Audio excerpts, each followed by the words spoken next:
Welcome to the FMCG Guys, the podcast that dives into the innovation, strategy, and trends shaping consumer goods and retail in Europe and beyond.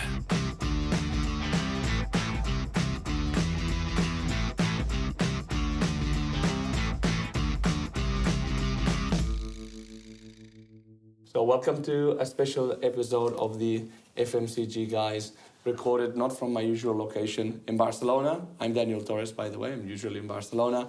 I'm recording from a few kilometers west, particularly in Keflavík, Iceland, close to the capital Reykjavik. And I'm joined by Gunnur Gunnarsdóttir, who's the Executive Director of Retail Operations and Human Resources at the local retailer Samkaup. Hi, Gunnur. Hi. Thanks for hosting me. Yeah, you're welcome. I feel very fortunate. It's been a layover on the way to Toronto. I wasn't expecting to make it a business meeting, but it was great that we were able to connect. Yeah. I'm very happy to have you. Excellent. So maybe you can tell us a bit about what you do at Samkaup. Yes, or what I don't do. No. Today, I'm the Executive Director, as you said, on the retail operations of Samkaup and also the Human Resource Manager. So practically, I manage all the operations of our stores through all the country. We have around 65 stores around Iceland, and as Iceland is a small population, it is a lot of stores all around.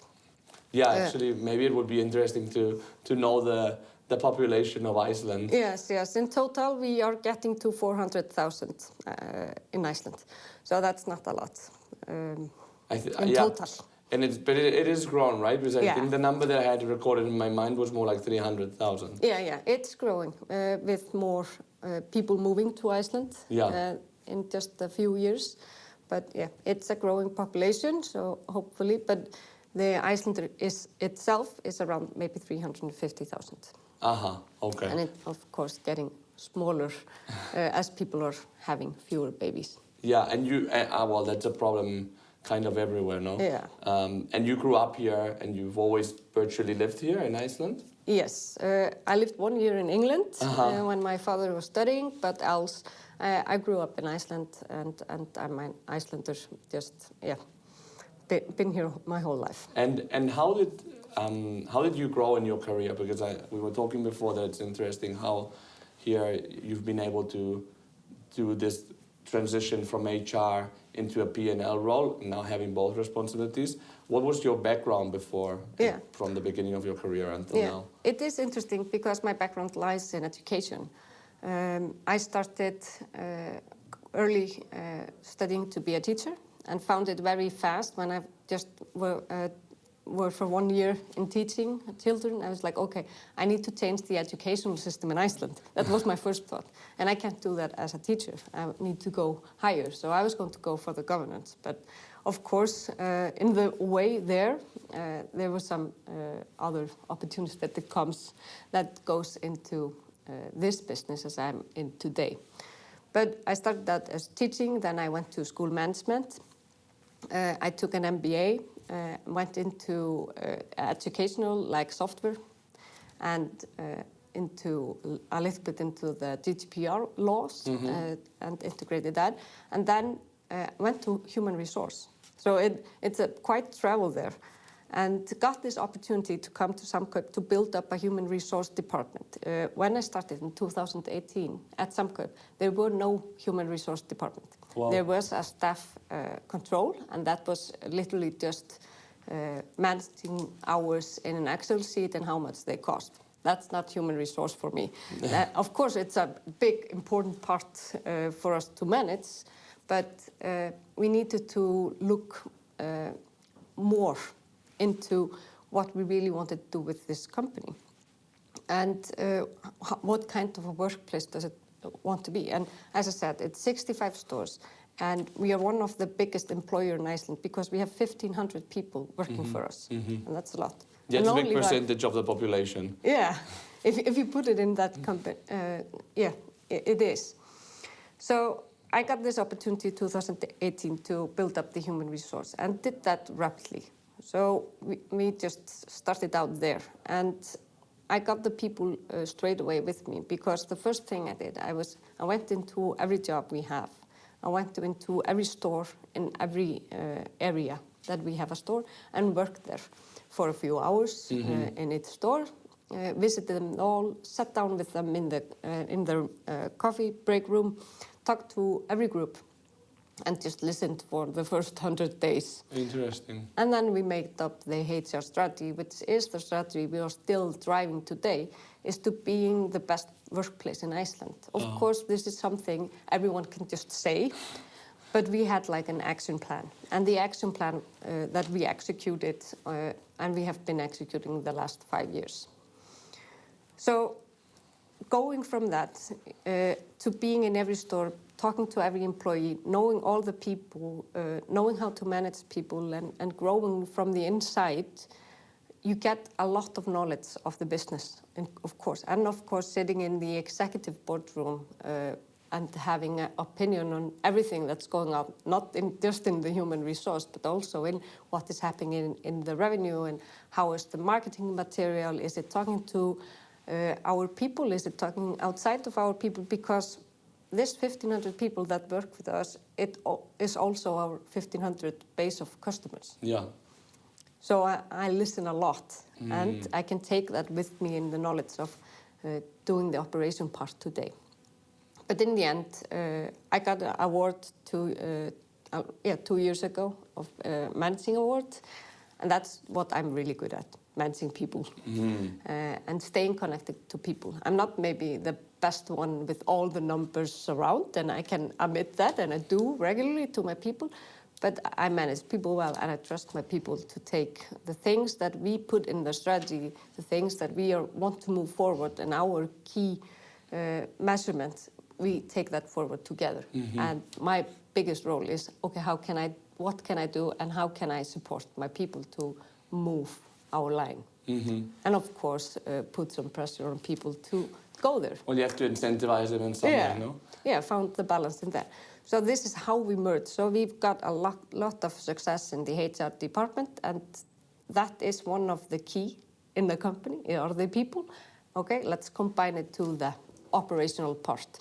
And we did that the 1st of April in 2023, and it's been quite a journey. It's been a lot of learning for me, but extremely good journey, I would say. Yeah, and when you came in 2018 and you had to basically build an HR department, I mean, I think that we have to think it at least in 2 ways, because it's a headquarter type of HR operation, but also a store HR operation, which I think, well, you correct me if I'm wrong, but it's, I think, 2 very, of course, it's all human resources, but it's 2 very different environments, if you like. What were your key lines of action to build an HR department that was also strategic for the company and transformative in the same way? The first line I put in was that our frontline workers are number 1.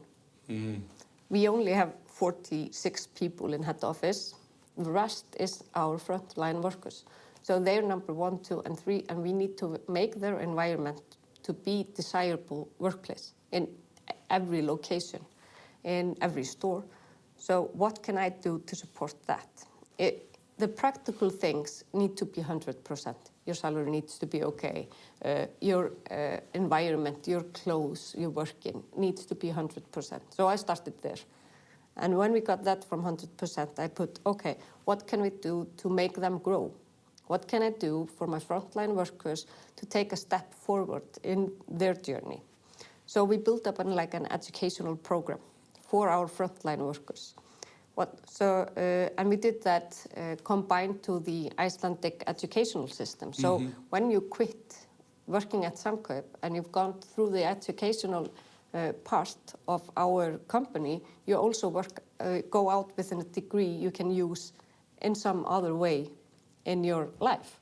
And that was a key thing for me, that it wouldn't just be some kind of course you take inside the company and then it doesn't matter the next time you go and work somewhere else. It needs to be a diploma or something you can take with you. Have 750 people of these 1,500 are 25 years old and younger, okay? Half of them haven't finished college. So we do everything we can to support them to finish college. They get flexibility in their work, we pay their student fee, and we try to encourage them to go and take it besides work. Mm-hmm. And that's been a very good success. So they can go further. So if they want to be a store manager, they go through our leadership program that's also built with us, but is credited by the University of Bifröst. So you get university credit when you go through our leadership program.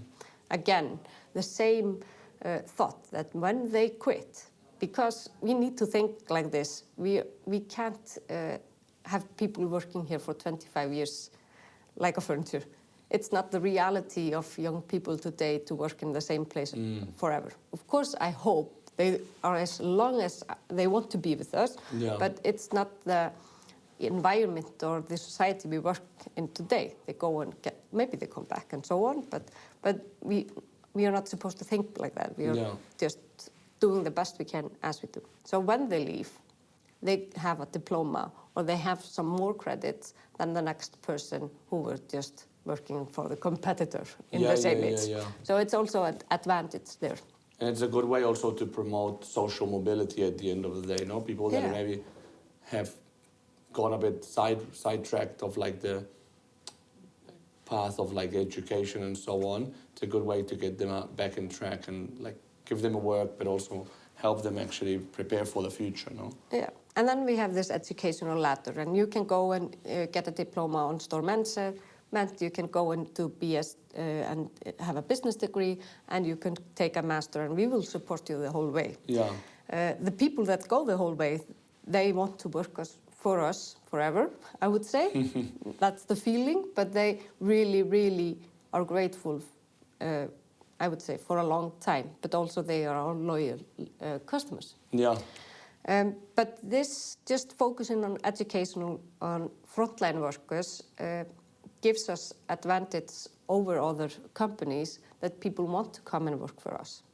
Yeah. And they want to apply because they know that they will gain more than just working.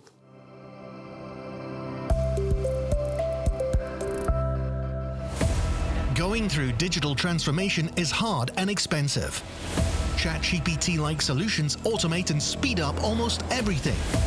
AI will replace all of our jobs soon. Are these statements all true, or just the newest myths? Meet the SoftServe Business Systems team. SoftServe Business Systems have been helping FMCG businesses worldwide to find the truth in a complicated tech environment for over 20 years now. By applying an exclusive digital transformation framework and offering a single, fully integrated AI-driven ecosystem of solutions, they know precisely what, when, and how to make technologies benefit your business. SoftServe Business Systems, mythbusters of the FMCG world.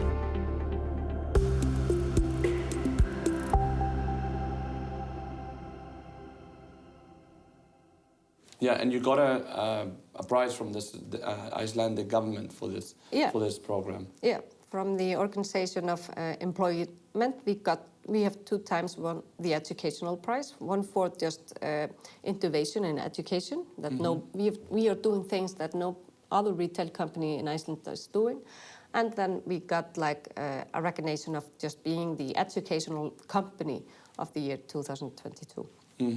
So we are extremely proud of that, and that's an encouragement that we are going further in this direction. It also gives us that the people who are working with us and go through the program and the store managers out there that we really trust to do their thing as best as possible, they get educated, but they also gain then more, what can I say? Now it's the English word, but their job gets better. And they get promoted. Yeah, they get promoted, and I always have a list of people that they are in the educational process somewhere on the way, so I know who is the next one. Yeah. Who is the next store manager there? So we are also like building up. Like the talent pipeline and succession planning. Exactly, for the future. So this was the big thing of the strategy. It was the frontline workers. But of course, you cannot forget all the specialists, all the managers that work inside the head office. Yeah. And that is... Which, by the way, is like, you have 1,500 workers and head office is less than 50, right? Yeah. So we're only 46 that works But taking very important decisions, ultimately. Exactly. So, but yeah, so it's, of course, many things you need to manage and have control over. But in the end, it's about our stores, it's about our customers, and it's about our frontline workers. If that is 100% in the right direction, we are all like united front on that. So that was a big thing in our strategy. The other big thing was also just communication. And that goes in all jobs everywhere. We need to know our role, and we need to know how to communicate and where we should look in for information. When I started in 2018, and I think it's really interesting because then we had COVID and we don't want to talk about that, but you only had email then in 2018. It's a very, it's not so many years, but now we have like Workplace and we have Teams and we have Teams meetings, and because we are located all around the country, it's so important that we had a clear strategy on communication. Yeah. Okay, when are we talking to our manager? How are we delivering information? How are our frontline workers? How are we getting information to them? It was only email to store manager before. Wow. And you can imagine if you needed to get some kind of a message down to the store, how can you just connect them on in the vegetables around that? Now you can just do that through chat and photos and communicate like that. So it's a different world. But when I started... Yeah, so. and 2018 isn't even that long ago, no? No, exactly. And I remember in January 2020, we started with Teams. And my CEO... Just in time? Yeah, just in time. And my CEO then, he was like, oh, this is so hard to... It's a new world. I don't really like it. And then it came like February 2020 and we needed to all go and work at home. Yeah, and he was like, exactly. okay, I'm so grateful for Teams. Yeah, exactly. How I know you said you didn't want to talk about COVID, but now I'm curious. How did it affect the business but from an HR perspective of like, you know, workers going to, because of course you can't, people that work in a supermarket can't work from home. So how did you manage that? It was a lot to manage, of course. Yeah. We needed to have a really clear section on it. So we had like daily meetings about COVID and how the stores were operated.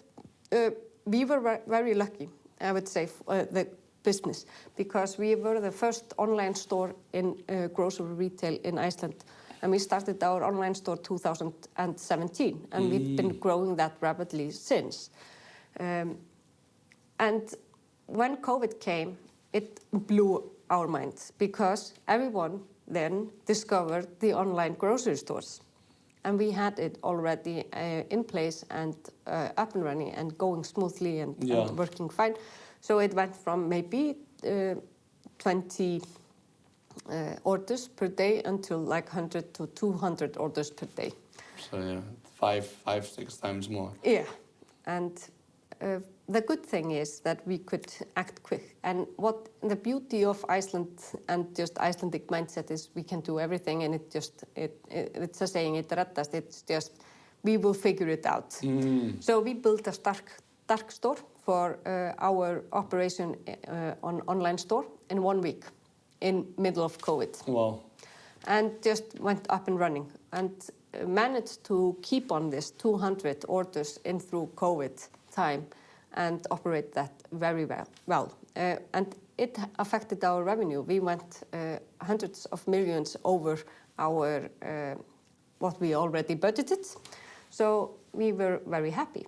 What we did, and what I would say was unique, is we took this extra revenue and we put it back to our people. So each employee of Samkaup, they got a bonus and they got like a certificate package. It's about 100,000 kroner per employee. So we took this millions and said, okay, we are going to give it back to the people. And we gave them both certificates for hotel and cars and so on. So I think that's just the culture of the company. One thing that we also gave them in COVID, and just to follow up on the people who were working in the stores who needed to go to work and could not work from home or showing up every day. And it was a difficult time, of course, and a lot of stress. We put out a welfare service in 2020. And that means that every employee of Samkaup has the opportunity to see a specialist in a psychologist or lawyer or therapist or just anyone. There are like 20, 30 specialists. I don't have I have an overview now. And they get 3 to 6 sessions every year. And we pay it in full. And that's our welfare service for the people. There are no companies in Iceland on that time that were doing that. Somebody has copied it today, which is just an honor. Yeah. It's just fantastic. But in that time, it was completely unique. So we were trying to say, okay, we know that this is a difficult time. Here you have the opportunity to go for and meet a specialist if you want to talk about things, or if you need a lawyer, we can help you. If you need something for your children, we can help you. We are here for you as our workers. And that was for all workers? All workers. Wow. And it did not matter, and it still today does not matter if you're only working weekends or evenings or just one shift a month. Don't matter. If you need it, we will help you. You are our employee. Yeah, and we were visiting just before we came to the office. You showed me one of your stores, which is the discount proposition, which is called Netto. I think that you have, what is it, the total of 3-4 banners? Yeah, we have 4 brands today. We operate Netto, which is a discount store. Kjörbúðin, which is our store in the countryside. We try to have as many products in the same price as Netto, but just saying of it, it is not as cheap to put the milk in the capital area as it is maybe 8 to 10 hours drive for Iceland. And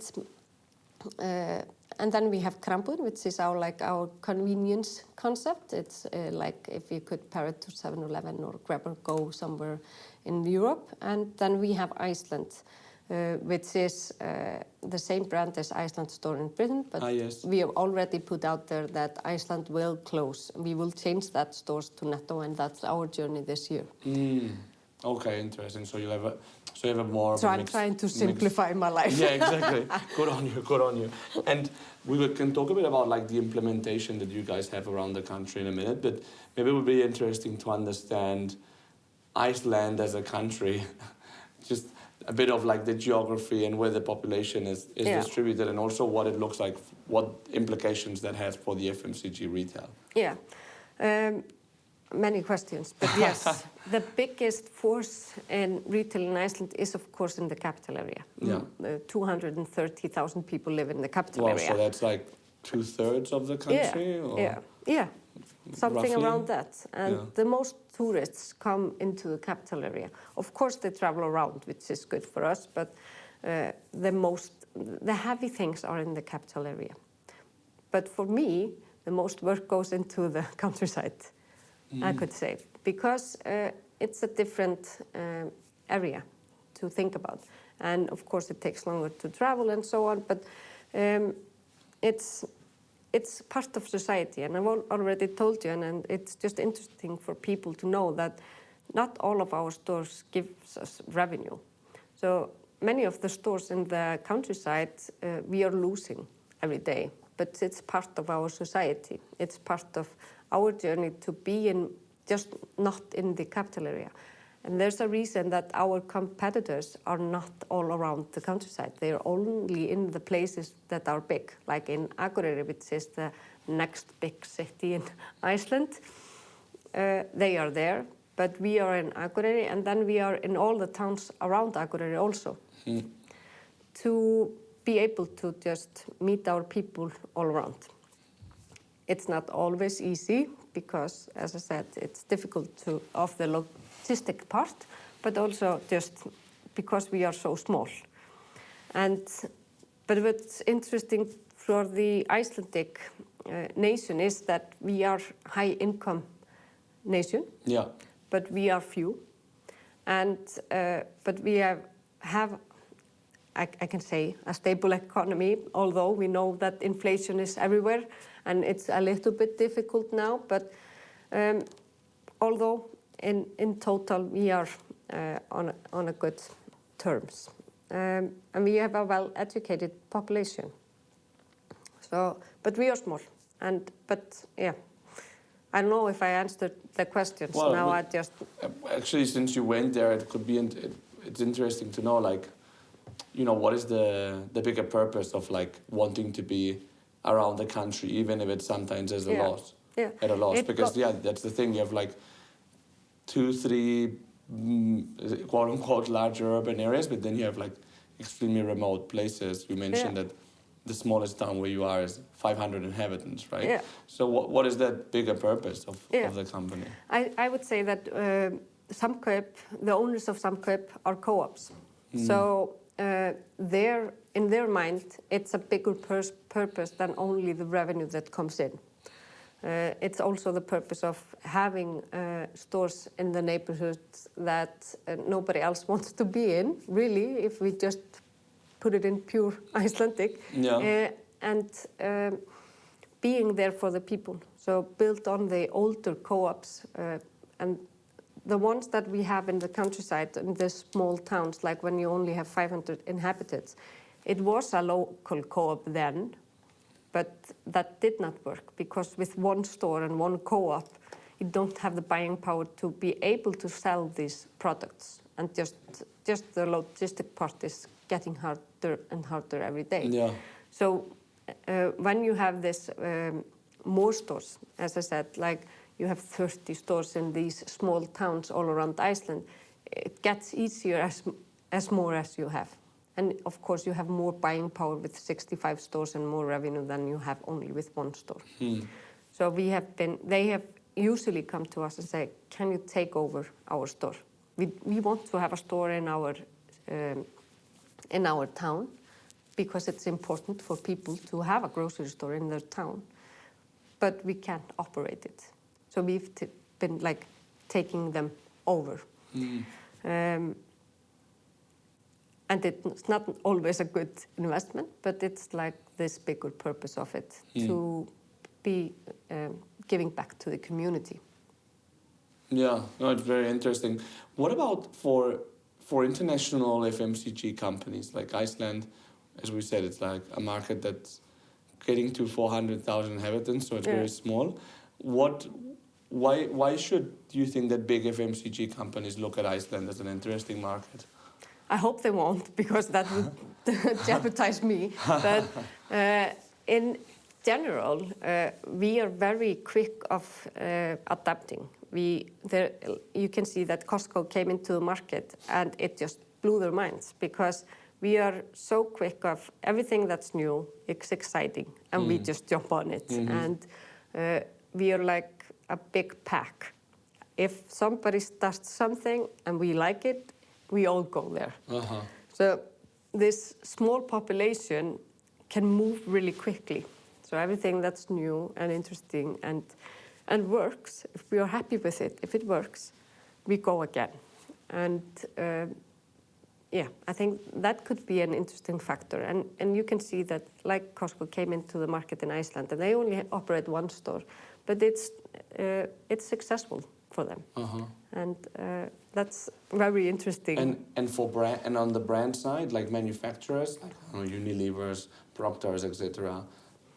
Like, how do they normally operate with the Icelandic market? Do they work with like a local distributor? Do they have like a dedicated account manager out of another country that works with you guys? Yeah, most of them work with like wholesalers. We have this wholesale system in Iceland, which is not always so good with us. We want just to buy it directly and import it ourselves. And we try to do it as much as we can to have the prices lower, because you can see if you take everything through a wholesaler, of course it gets more expensive in the store. And that's difficult to run a discount store when you have the percent of the wholesaler on the price also. In the middle.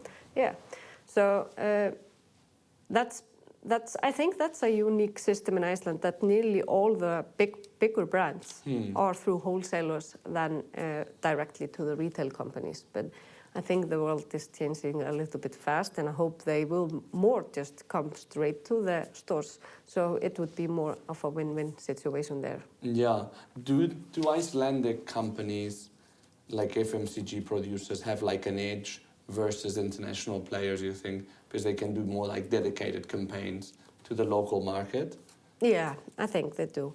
And also because the wholesalers is buying for the whole market, all the three biggest retailers, they get, of course, better prices than if I would just be buying for Samkaup. And when we have been going out in shows and trying to get some brands, they laughed at us when we are just, maybe it's 1 unit we need, but they're like, oh, we're not going to ship that to Iceland just for 1 unit. Oh, wow. So, of course, it's such a small market that you would need probably to buy it for all three retailers to get the prices we want. So that's also a part that the wholesale system is bigger in Iceland than in other places. Yeah.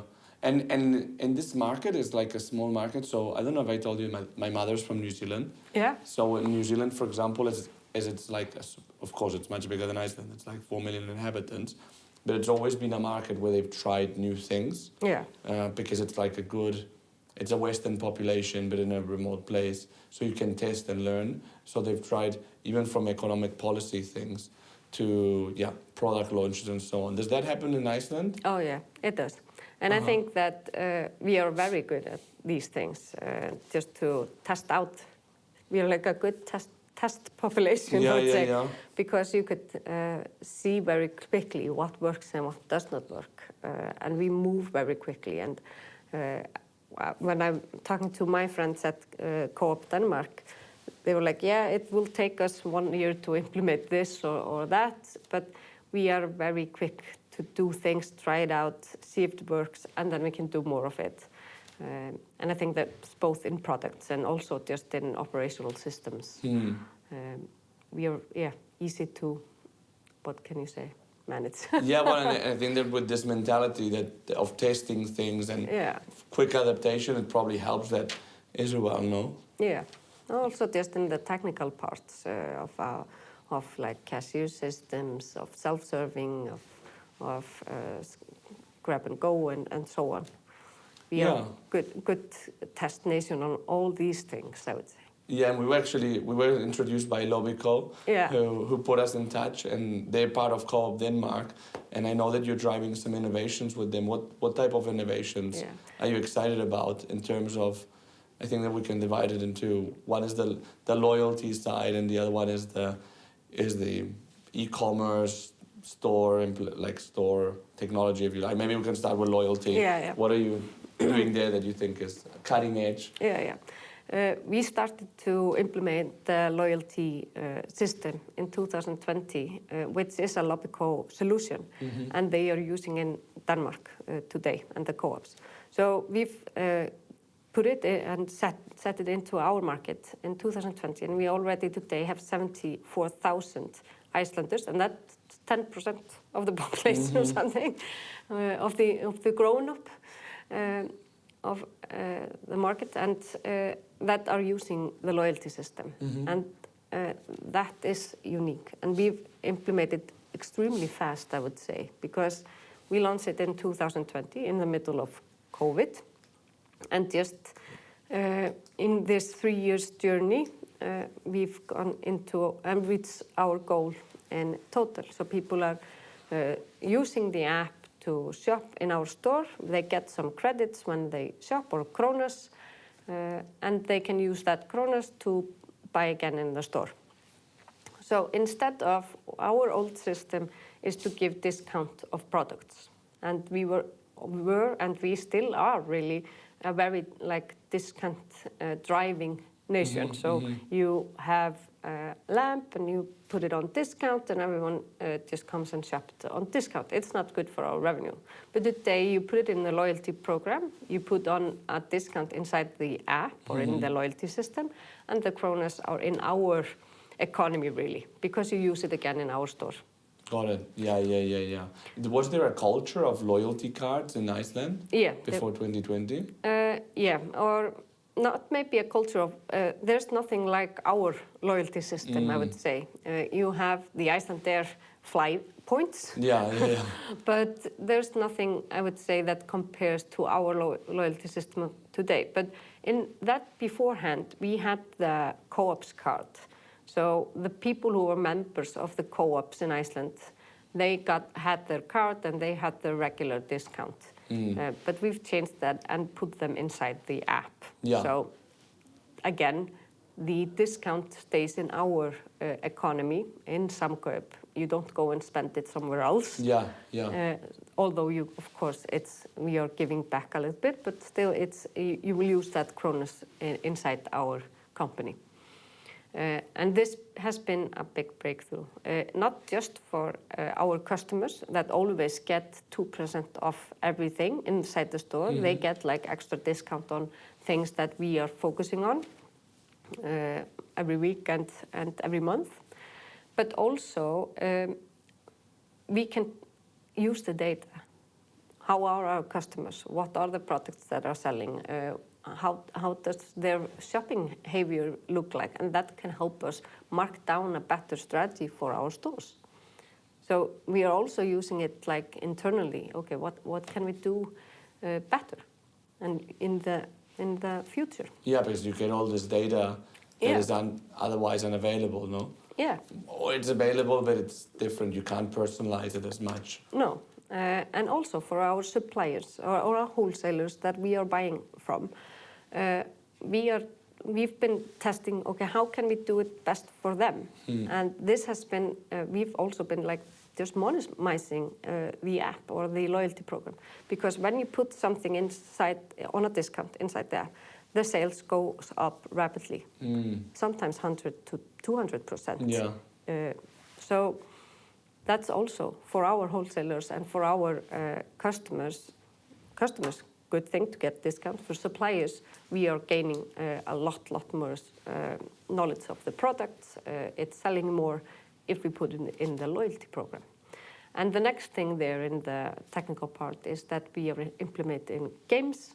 So people who are really interested in retails, you can play a retail game inside the app or inside the loyalty app, and you can win a product. And then you just take it with you in the next time you go and shop in our stores. And I think that will change the market. What type of game do they play? Yeah, it's just like it can be a slot machine, or it's just like a app game. Yeah, like Tetris or something. Yeah, and you can win a product. Oh. So that's one of the things of just getting people to come inside the app. And remembering us, hey, here are we. This is the product. Or maybe for a supplier, just to, hey, this is a new product. How am I going to reach people with this new product? I mean, today, in our times, it's very difficult to reach people. And to get people's attention. Yeah. Are you going to do it by TikTok, or are you going to do it on social media, or are you going to stand somebody and give everyone a product? Yeah. But then there you can get on the game wagon and you can introduce the product, and they will just take it with them in the next shopping trip. Yeah, and that's a good proposition, as you said, to your suppliers, no? To FMCG brands that want to do like a stronger launch, to do that type of proposition, where you get, probably stronger engagement than just putting a banner up. Yeah, and this we've been working with Lobyco, and they are just, of course, specialists in what they are doing all around, and have implemented this in more countries than just us. But what is unique with Iceland is that we are very quick of moving and trying things and doing things differently. What we did in the beginning of the loyalty system is just to implement our staff, and that then again it comes into the HR heart of me, is that okay, if anyone is going to launch this in Iceland, we need to start with our staff members. If we get all the staff members into the loyalty program and do that extremely good, we will get the rest. So we did that, and on the first 3 weeks, we got 99.9% of our staff members. The only one who couldn't were the one who didn't have a smartphone. But everyone else went in there. And we've been building that up also just since we started. Yeah. Because then they need to serve the customers. Yeah, and ultimately, like your employees, as you said, they're your customers, and also they're like your salespeople for the other people, your evangelists, if you like, no? Exactly. For the business. What about e-com? Because you said that you started in 2017. Yeah. How is that doing now that we're over that COVID boom? I thought it would be better now after COVID, but it seems like people, 90% of people went back to their same ritual as before. And that was a surprising fact because I thought that people were really going to just shop online forever because this is the nicest thing ever. I do it myself. I only shop online, although I'm always in the stores. But I think it's so much easier to do it online. Whereas for me, for example, I like to see what I'm shopping, so I always go to the supermarket when I do my shopping. Yeah, I think most people are there. And I can hear that again and again. And if they shop online, it's like once a month, and they do their big orders on things they don't need to pick out themselves, like vegetables and fruits and so on, or fresh meat. But I thought it would be bigger. So in 2020, we went into this journey and we built up a dark store for our online store, and we had a third party servicing us then. Because of all this growth and our optimistic future of this online store, we went into cutting our third party loose and into our own journey of building up the online store. And we've already done that, and that's doing great, but we are in our second phase now because then the dark store was too heavy on in the operational part, so I went back. I closed down the dark store just in May this year, my first project as in the operational part. So I closed down the dark store, and the operational part of the online store is picked in the stores. So we pick the online order inside the stores and drive them from the stores. Again, you have the specialist in stores around products all day, and they pick and choose for the customers. So the customers is none different than the ones who walk in and they know them. What is difficult in the online store is you maybe have like 4 orders per hour for one employee. When you are just working in a store, you have maybe 200-300 customers coming in per hour. Okay. So just on the operational side, it's difficult. I know it's bigger orders, but it's less revenue per order, per customer, than it would if they just would show up in the store. But I still have this vision that this can be our next phase in the future. But we need to do it on a sensible costs, on the operational cost. And this thing of driving everything home, as we are doing today, that's the most cost for us. So when the order leaves the stores and is driving in the car, the revenue goes southwest because it's very expensive to drive everything home. And people are today still not paying so much for the home delivery. Because if not, you lose competitiveness as well. Yeah, but there, Lobyco and Vertica, which is a company in Denmark, are helping us to take our next step in turning this around. But also using, because the online store is more than just a store. People go in and check prices. People go in to check products. People go in to check your brand. Is this available in Netto? And then I go to the store and check. So it's also like a marketing thing. Yeah.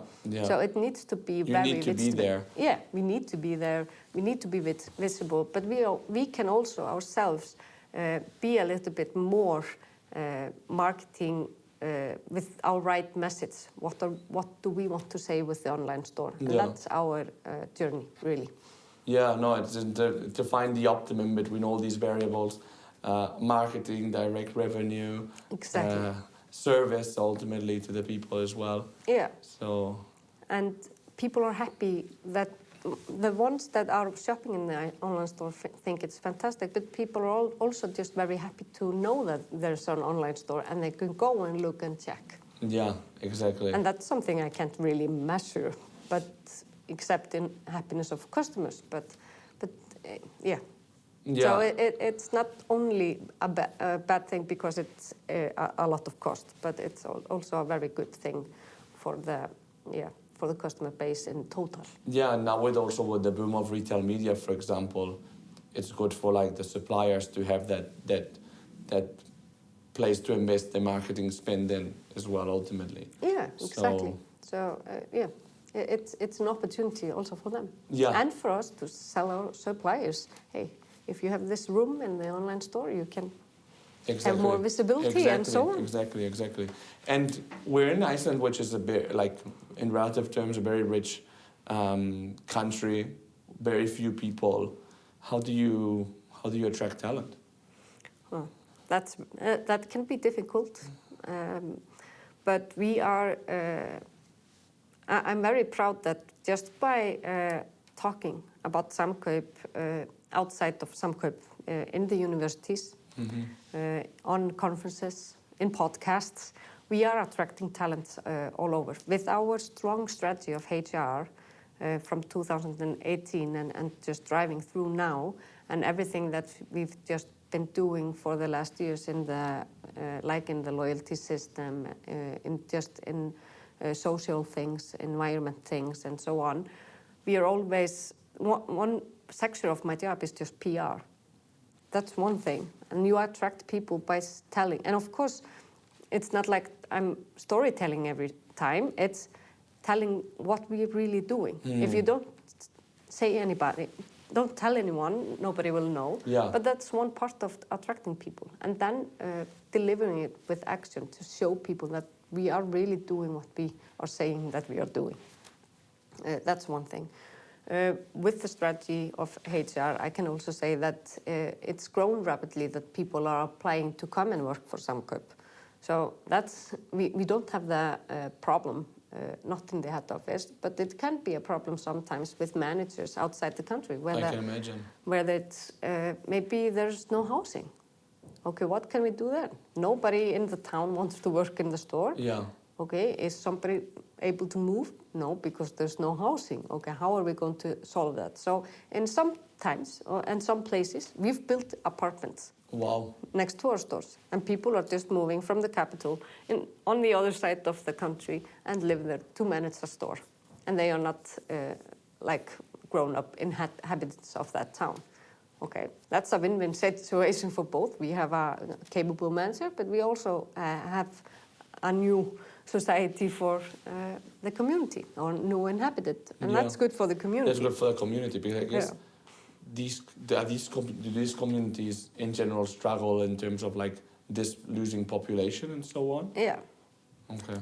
They do, and this is one part of it. But we have some really good and fantastic and so nice, successful stories when people are moving all around the country, gaining new experience, and then maybe 2, 3, 5 years later are coming back with a different view and still want to take over another store or so on and use their talent to do that. Because it's a good experience for every young manager to go on the countryside and try and manage a store there. Yeah. And due to the lack of talent and people that want to work in stores, do you sometimes get people from overseas, from outside of Iceland, to come and work for you guys? Yes. How does that dynamic work with, actually in general, with foreign workers in Iceland? Yeah. In general, inside the UE, we have this agreement that work.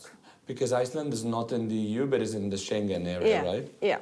So that works fine, and 25% of Samkaup's employees are foreign. So it's a lot. So we need to be very capable of taking in our foreign workers and doing, and that comes to communication again. Yeah. How are we putting out our information? So we put it both in Icelandic and English. It's not just in Icelandic and figure it out. That would be very hard for many people. But one thing is, we get foreign workers in. We have foreign managers. We have managers that only speaks English. But it's our duty to educate them in the way that we want to operate our stores and pull them with us in the educational journey of Samkaup. So that's a very a strict area to go into. Yeah. Are they incentivized to learn Icelandic? No. So they can operate basically and have a career here without learning Icelandic? Yeah, they can. Do mostly in English. It would be hardest here in the office. But yeah, we have 2 that are foreigners here in the office. They both speak Icelandic. Okay. And are people that want to live in Iceland. So if you want to live in Iceland for a longer time, mostly learn Icelandic. But it's a difficult language to learn. But still, yeah. Because I guess that you have a lot of people from abroad that come here with the idea of staying here for a number of years and then going back home. And then you have the ones that either have the intention to stay or just like it here and end up staying. And then they have a bigger reason to learn the language, no? Yeah. And we support people to learn Icelandic on full. Yeah. And besides the job, it doesn't matter in what job you are, you can come and learn Icelandic through Samkaup. So if you want, you can, but we are not forcing you to. Yeah. Because everyone also speaks English, or mostly. But we also support people if they want to learn better English. We also do that. Oh, okay. So we have had managers that are Icelandic, but have foreign workers and think they're bad in English. So we've also support Icelanders to go and learn better English to be able to serve their employees better. Yeah. So it's all around. Interesting. And do you have any type of policy or, well, policy maybe doesn't sound sexy, but initiatives around diversity, inclusion, equity in the company? Yeah, we have in 2022 we put out policy is a very strict word, right. but it is a diversity policy around all our minority groups. And it started out that the government of Iceland put out laws about equal pay of women and men a few years ago. And we've gone through that, and there is no gap between men and women in our company. So there's no pay gap. When we've achieved that in total, we were like, okay, but how about everything else that comes in the equation? It's not just women and men. It's also minority groups, like foreign workers. Are we paying attention to that? There's also non-binary workers. Are we paying attention to that? And then workers with disabilities. Are we open to take people in that have disabilities? And how are we doing that in the society? So our policy, our diversity policy, takes on all this. So our foreign workers, men and women, non-binary, and people with disabilities. And I have one of our human resource specialists that is especially in this role of diversity and inclusion inside the company. And this is something we have been working on now directly on 2 years, to just be able to be sure that this group is, or all groups, are finding that they are part of our company and not like outsider. And the measurement tells us that they are very happy working with Samkaup and can feel that all the, what can you say, it's mostly about that we don't have any racism around any group inside the company. You don't want that. And if there's an issue that comes up, that we take it forward and we have an action plan. We are educating people around the minority groups that are around. We are taking inside just talking about the different cultures of different worlds. We need to do that regularly with our people so everyone understands, because when you understand, you don't have any prejudice about it. Yeah. And so this is the policy, and it has like this action plans, and it has worked fantastically, but it also attracts. So 14% of non-binary in Iceland are working for Samkaup. Wow. So talking about attracting talent, we are attracting also other groups. Yeah. In each operational part, in all our stores and also here in the office, we have at least one person with disability, at least. So that's our threshold, that every space or every operational part needs to be able to have somebody who has not the same vision, not the same background than the others. And that is also working great, and it's also part of our just society and our culture and our thing to go further. And then there are the foreign workers, and we need to be able to step in and say, okay, what can we do so you feel part of our culture? It's not just them learning Icelandic, it's also what can we do so you can feel that your culture is welcome in our company. And how do you do that? Is there like any specific...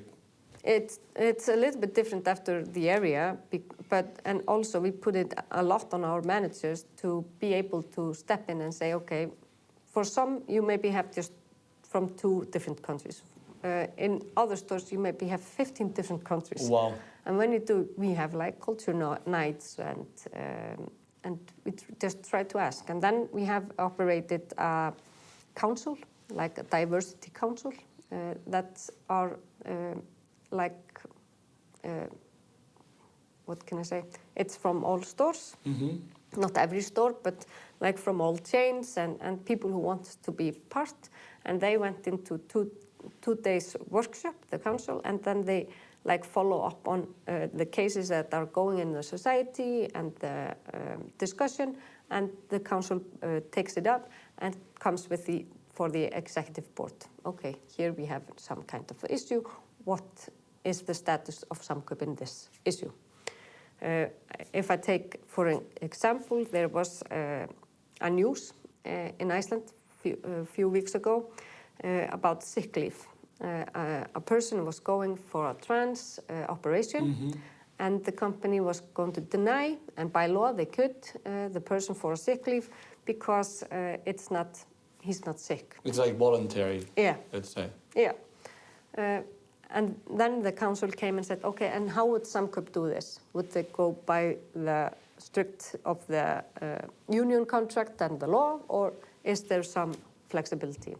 And then the executive board take it up and of course just discuss it and got some memo from the council and said, okay, no, we would pay it as sick leave. So it's things like this. Yeah. Nothing is like left under the table and we will figure it out. Everything is brought up on the table and we will discuss it and go through it, and that will, So I know how to explain it better. It is policy in one way. It's putting a certain framework so that things are clear, no, and not leave space of ambiguity with the hope of it working out automatically. Yeah, exactly. Yeah. And for this journey and the things, because again, I'm not just trying to praise myself or nothing like that, but I think it's important to know that it's been a journey. It just started out with thinking about genders, of growing into just, okay, how about everyone else? Is everyone feeling welcome? Is everyone feeling good in the work? And again, putting on a desired workplace, it needs to be this kind of culture going on. But for this, we've also got awards from the of the operation of employees in Iceland, diversity awards, but also Blaze Awards, which is like awards in the Nordic countries. And we got that in 2022. So it's, what can I say? People notice.